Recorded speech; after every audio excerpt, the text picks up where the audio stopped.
The Saudi Ministry of Islamic Affairs, through its representative at the embassy in Dakar, recently funded an Islamic propagation caravan across 3 villages in the Kombo North district of the West Coast region.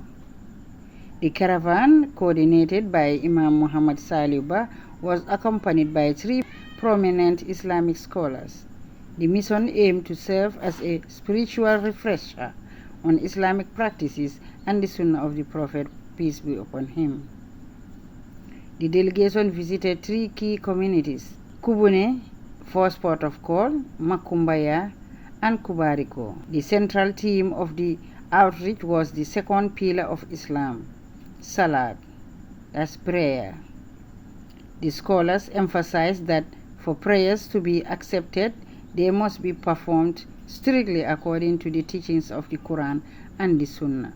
The panel of scholars, including Imam Muhammad Saliba, Imam Suleiman Bojang, Imam Muhammad Bidei, and Ustaz Muhammad Sirif Jallo, delved into the essential requirements for valid worship: purification, that's tahara. Detailed explanations were given on ghusl janaba, ritual bath, wudu, ablution, and tayammum, dry purification. وموضوع الذي سوف نتناوله معكم إن شاء الله يدور حول تعليم الطهارة والصلاة بإذن الله تبارك وتعالى. وسنيانين أكما يتباك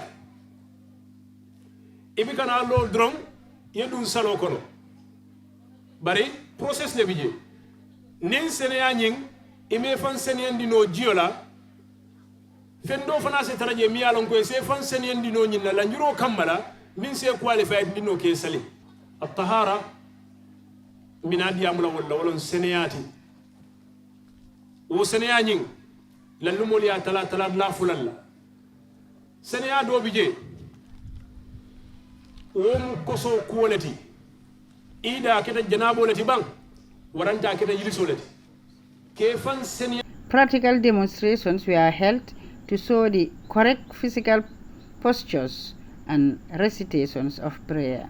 Kalolu village heads and imams of the 3 beneficiary villages expressed their deep gratitude for the initiative. They noted that the teachings would significantly enhance the religious understanding of the local youth. The event concluded with a presentation of gifts to village elders and school authorities. Organizers took the opportunity to commend the Gambian government for providing an enabling environment for such religious discourse, while expressing sincere thanks to the Saudi government and its embassy in Dakar for their consistent support. Khadijatu Jallo reporting.